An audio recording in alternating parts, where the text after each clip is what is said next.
A media briefing is to be held to provide proof that textbooks for the 2013 academic year have been delivered to Limpopo schools, and the Revenue Service says it's all set for the auction of assets belonging to Malema in 2 weeks' time. I'm Busisiwa Khadebe with the latest news update.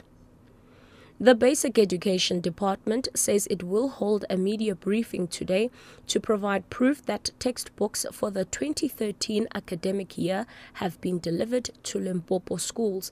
This follows fresh reports that the department has failed to deliver textbooks in the province. Thousands of learners were without textbooks for the greater part of last year, after education authorities failed to ensure that learning materials were available to learners in the province. The Democratic Alliance says it has learnt that 56 schools do not have textbooks. However, the department's spokesperson, Banyaza Lesofi, says this is not true. 3 suspected poachers have been shot and killed in the Kruger National Park. SANPark spokesperson Ike Phahla says a 4th suspected poacher was critically wounded during an exchange of gunfire. He says a 5th man escaped. 2 hunting rifles, an AK-47, a pistol, and an assortment of ammunition were found, as well as a rhino horn. SANPark's Ike Phahla. Around midnight on Saturday, 2 of our patrolmen who were on a routine patrol made contact with a group of suspected poachers. In the ensuing firefight, 3 of the suspected poachers were fatally wounded, and one of them was critically injured. He is receiving attention in a hospital.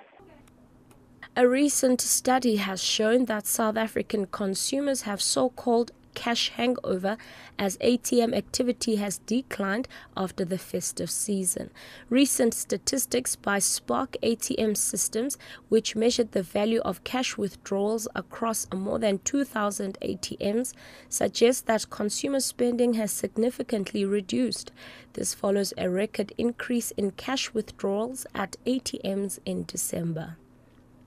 And lastly, the Revenue Service says all is set for the auction of assets belonging to expelled ANC Youth League President Julius Malema in 2 weeks' time. Earlier reports said the auction would take place on Friday this week. The court's sheriff has executed an order to attach Malema's assets. Malema owes SARS more than 16 million rand in tax arrears. SARS spokesperson Adrian Lakay. We've obtained attachment orders in December last year for various movable and immovable properties. The sheriff of the court in the past few weeks have been executing those orders. So later this month, those properties, immovable and movable assets, will be disposed of for public auction. Catch the latest news on the hour on SABC radio stations and on Newsbreak Option 1.